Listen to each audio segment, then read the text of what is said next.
Muito bem, vamos começar aí a quinta semana do PET volume 2, né, o segundo bimestre, a parte aí de carga horária complementar.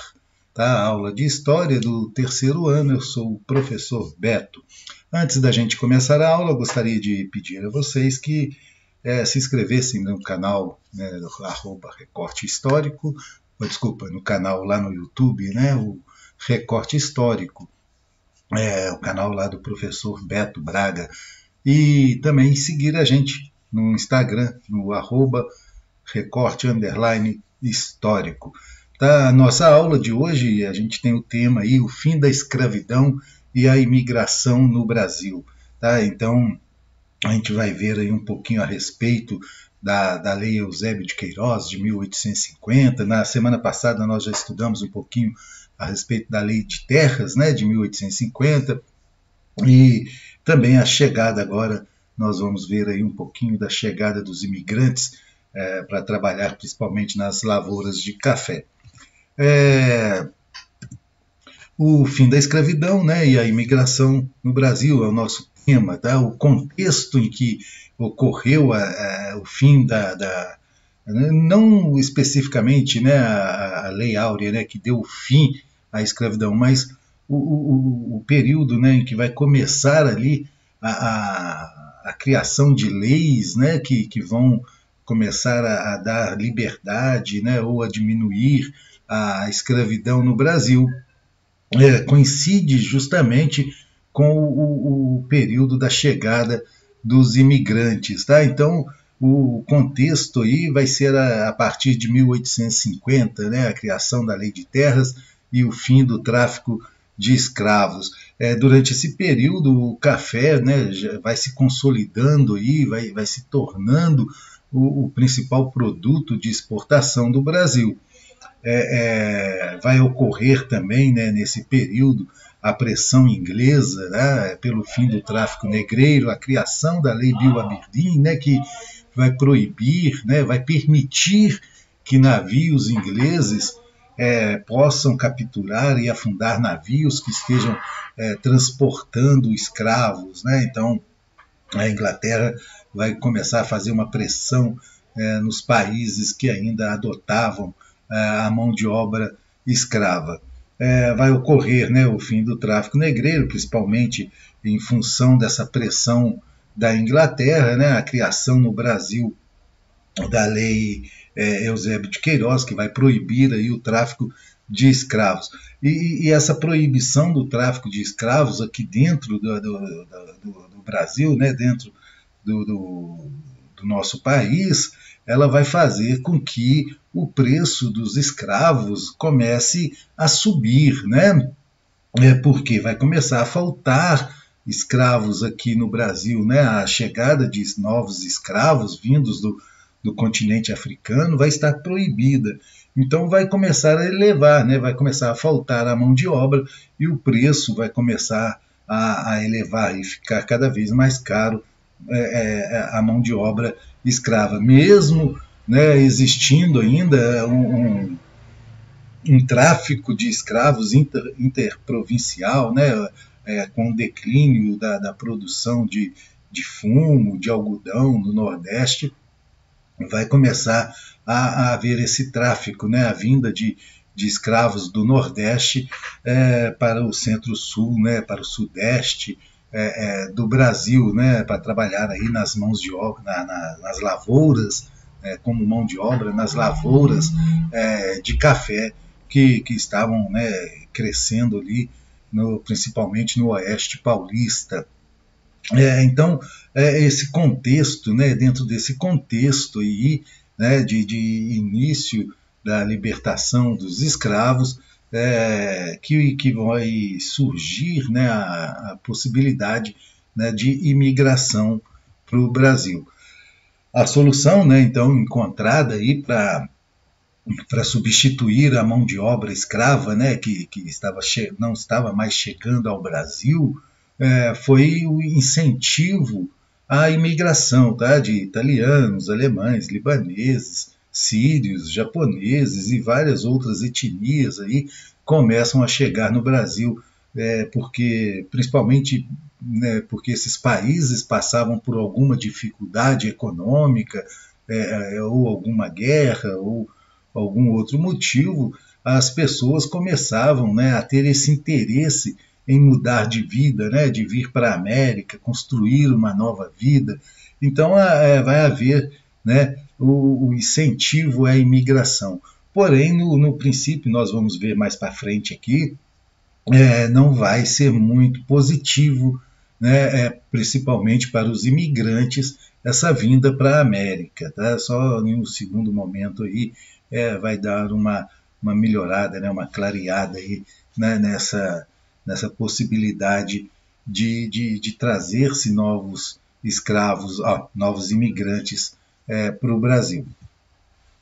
Os motivos, né, que vai haver esse incentivo de escravidão. Tá? O principal motivo é a substituição da mão de obra escrava. Né? Existia ali então a necessidade, como eu já disse, né, a elevação do preço, a proibição do tráfico de escravos, a pressão da Inglaterra. Então, um dos motivos, né, ou até mesmo o principal motivo, era a substituição dessa mão de obra. Um outro motivo é o embranquecimento da população. Né? Existia nesse período na Europa uma teoria, né, que é chamada de darwinismo social, ou seja,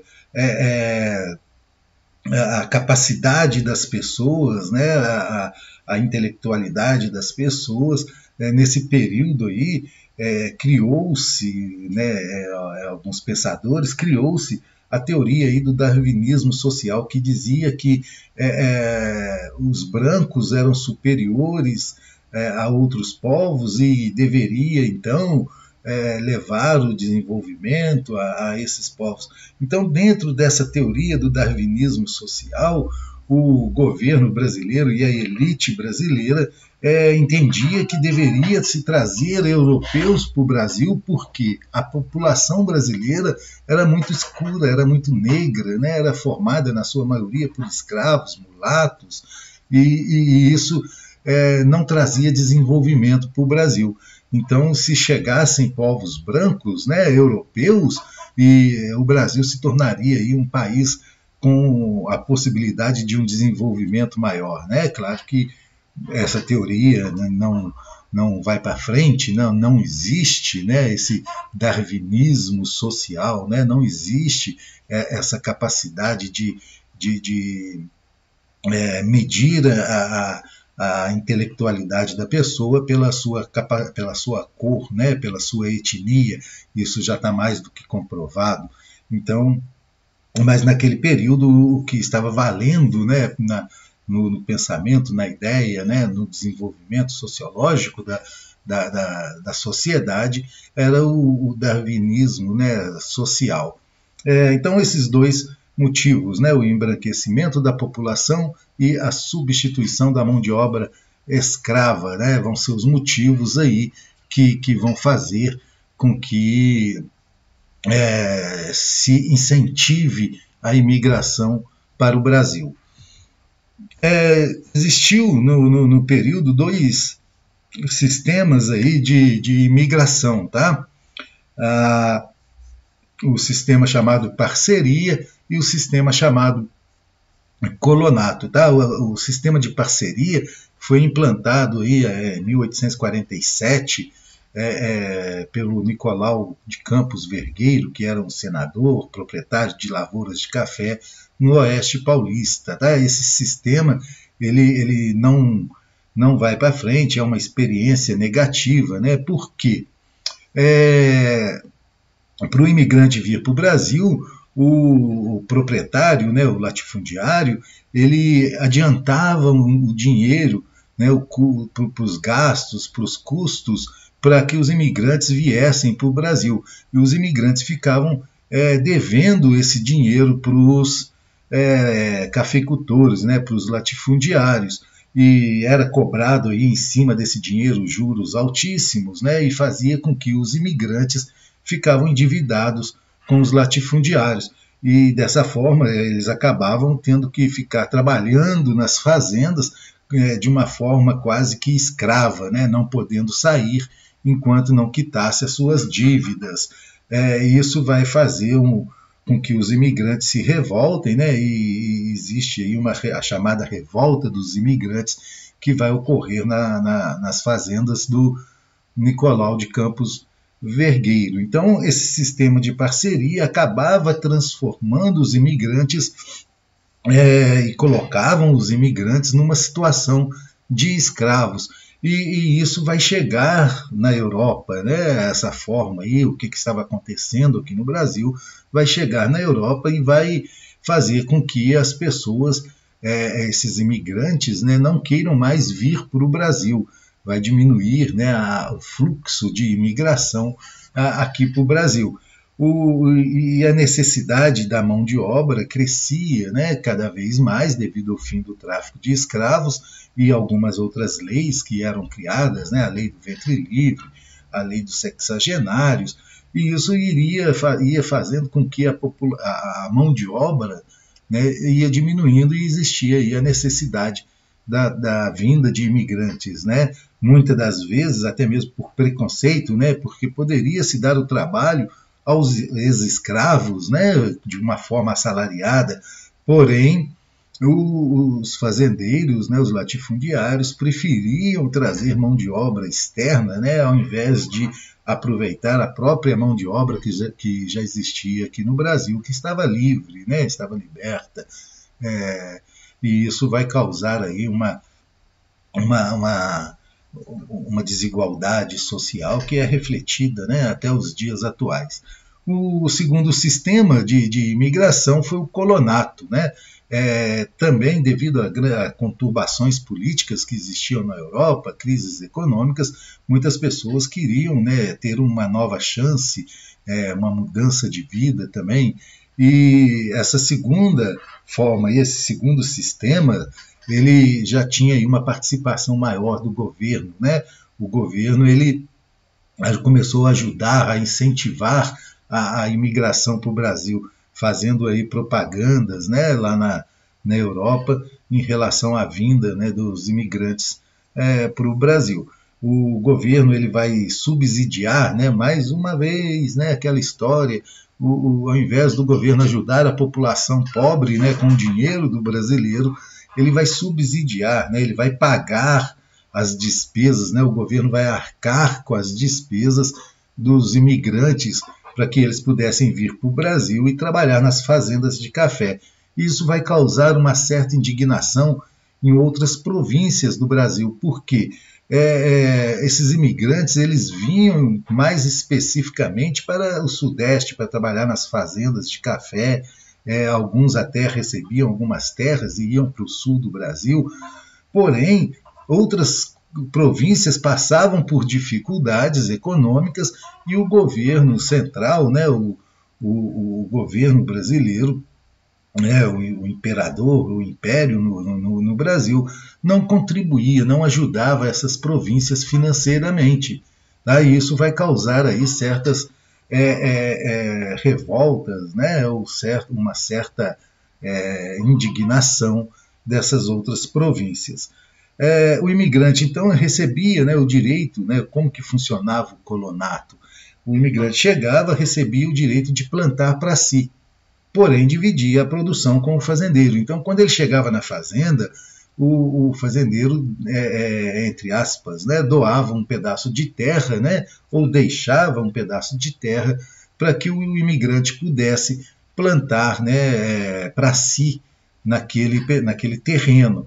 Porém, aquela plantação que ele fazia teria que ser dividida, né, com o fazendeiro, né, o chamado terço, né, ou seja, o imigrante ficava com 1/3 e passava 2/3 para o fazendeiro, ou 2/3 para o imigrante, 1/3 para o fazendeiro, dependendo aí ou 50%, né, para cada um, dependendo aí da negociação que havia ali entre o fazendeiro e o imigrante. Tá? Então, essa segunda fase aí do colonato, chamada de colonato, ela vai dar uma nova vida, né, ou permitir uma vinda de imigrantes para o Brasil. E também alguns imigrantes recebiam podiam receber, né, terras no sul do Brasil, né, onde que eles poderiam ali criar a sua família, né, plantar, né, e explorar o sul do Brasil. Por isso a gente percebe um pouquinho aí, né, essa diferença de etnia, né, entre o sul do Brasil e o restante do país, né? Muitas vezes esses imigrantes vinham para o Brasil e recebiam pequenos pedaços de terras, né, de onde ali eles iriam tirar o seu sustento. Se instalaram, né, principalmente em São Paulo e no sul do Brasil, tá? Foram as regiões aí onde mais receberam, né, ou as regiões que mais receberam imigrantes aqui no Brasil. As dificuldades impostas, né? Lembram lá da Lei de Terras, né? Então, a Lei de Terras foi uma dificuldade imposta, né, aos imigrantes, né? Não só os imigrantes, mas também toda a classe pobre, né, a classe trabalhadora, né, a classe que vivia no campo do Brasil, sofreu, né, com a Lei de Terras de 1850. Né? Só relembrando que nós estudamos a Lei de Terras semana passada, foi aquela lei em que regularizou-se a posse da terra no Brasil, né? O que antes a terra era adquirida através da posse, da colonização, né? Com a Lei de Terras ela passou a ser adquirida somente através da compra, e isso dificultava o acesso tanto dos imigrantes como das classes trabalhadoras rurais aqui do Brasil. A gente encerra aqui essa aula, né? Falamos um pouquinho aí a respeito da imigração no Brasil, né? E também um pouquinho aí da escravidão, tá?